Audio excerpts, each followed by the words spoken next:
To discuss all of this, Republican Congressman Adam Kinzinger of Illinois. Congressman, thanks so much for joining us. Congratulations on your re-election, and thanks for coming in. There's a lot I want to discuss with you, but let me get your reaction to the President of the United States all these days after the election, still refusing to concede, even though he's down by 5.5 million votes nationwide. They're still counting votes, as you know, and he's way, way down in terms of the Electoral College. How damaging is this right now? What's going on? I think it has some real potential in the long term to be damaging because it takes away from people's trust in an election system, in government. Right now, we know our institutions of government are at a record low in terms of approval. And when you have a democracy where your vote is basically every 2 years and 4 years for president, your only input in what the future of the government looks like, that can be really damaging. I think it's like the president, of course, we all know he has every right to pursue every legal avenue. But to deny President-elect Biden the opportunity to begin the transition, to get briefings, which he should be getting anyway, I think is long-term damaging. If for whatever reason one of these lawsuits, gets through and President Trump wins re-election, then there's no harm, no foul in this process. But this is far bigger than a party, than a man, than anything. This is about a union that has a great 200 years of being able to do this. We need at least another couple hundred years more of it. Why doesn't he just tell the General Services Administration, the GSA, go ahead, start the official transition process, because lives are at stake. Let the experts, the coronavirus experts who are working with the incoming administration, meet with Dr. Fauci, Dr. Birx, Dr. Redfield, and get the latest information so that on January 20th, when President-elect Biden takes office, they know what's going on and they can save lives. Yeah, I think he should. I mean, again, if in his mind he has a chance to somehow win one of these court cases and win, what's been the harm in having somebody else involved? Maybe they have ideas you haven't thought of. This is just the right thing to do. I think the president spends a lot of time looking at Twitter, and I think he looks at some of these conspiracy theories that pop up. And if he says anything that seems like it may be a concession, then he sees the angry tweets and he reverses course on that. This is about a democracy, though, and a handover of power, which has been very much cornerstone to the success that we've had in America. And I've gotten to the point now where I can look at this and say, again, every legal challenge you think you have, fine, pursue it. But this is about something far bigger. There's always an election around the corner. This is about something far bigger, which is the survival of the United States of America and the government as we know it in the long term.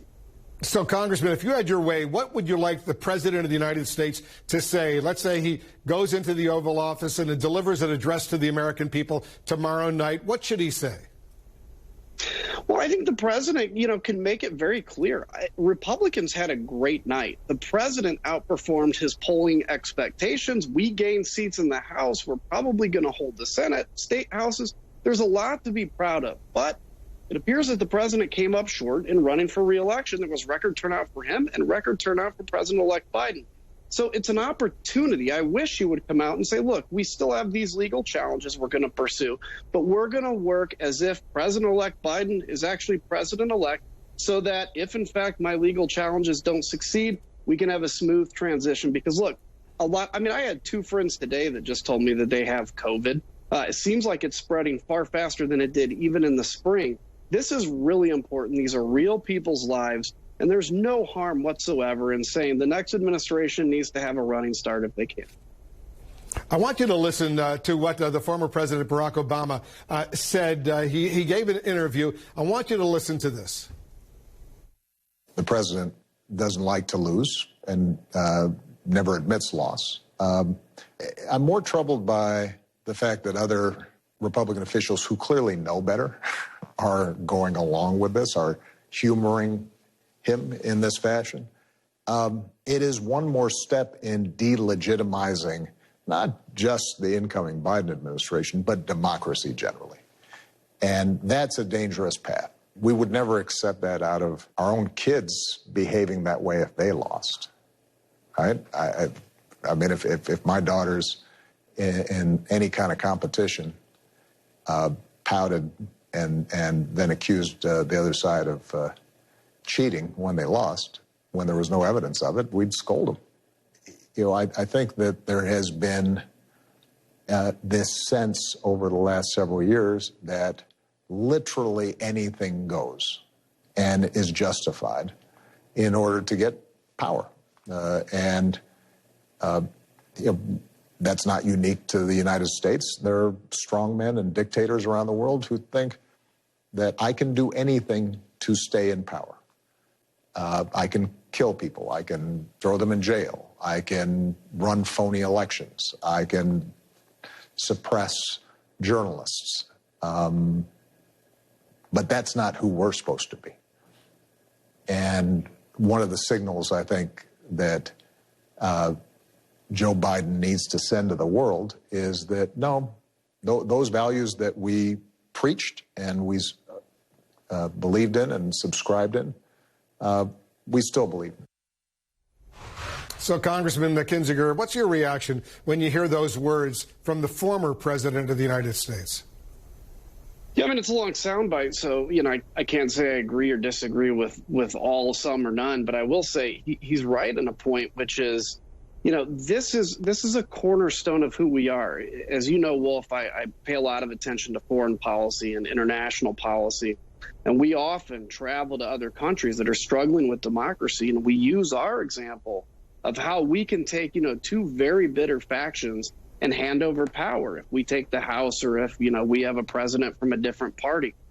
And the threat now is if we go and do that, they're going to say, well, what about, you know, XYZ, this election, for instance. This is, and I would say this to my Republican friends especially, this is not about this moment, right? This is about in 10 years, in 20 years, you know, what happens if a Democrat does this same thing? Do you now have the moral authority to be outraged, or did you give that up?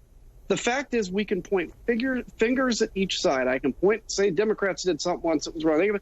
The reality is we just need to stop. We're in this moment now, and this is essential that we as a nation get beyond what this, you know, the issue du jour is and move ahead. Because, man, I hope to have kids someday, and when I do, I want them to be raised in a country even better than the one I was raised in. Yeah, excellent point. And I applaud you, Congressman, for doing something so simple, so factual, so accurate, simply referring to Joe Biden as president-elect. Why, though, are so many of your Republican colleagues refusing to do so? Are they afraid of the president? Why can't they simply acknowledge the fact that Joe Biden is now the president-elect of the United States?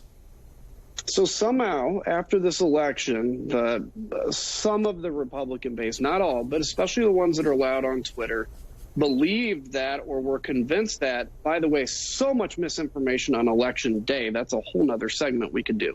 But they were convinced that somehow referring to President Biden as president-elect would end any legal challenge or would be accepting defeat. You know, it's ludicrous. And quite honestly, I think Republican leaders, it's one thing to take time to say, let's see where the legal challenges go. I say that as well. I want all that to be exhausted. But we have a responsibility far beyond what the Twitter mobs say or what the hordes of angry people say on the internet. We have a responsibility to the Constitution of the United States that declares that in January there's going to be, you know, a transition of power. And that's our responsibility now, not to look at the angry retweets, but to instead just do what's right for the country. Look, I run every 2 years. Trust me, there's an election around the corner, and it probably started about a week ago. And you serve in the U.S. Air Force. You were in Iraq, Afghanistan. You fought.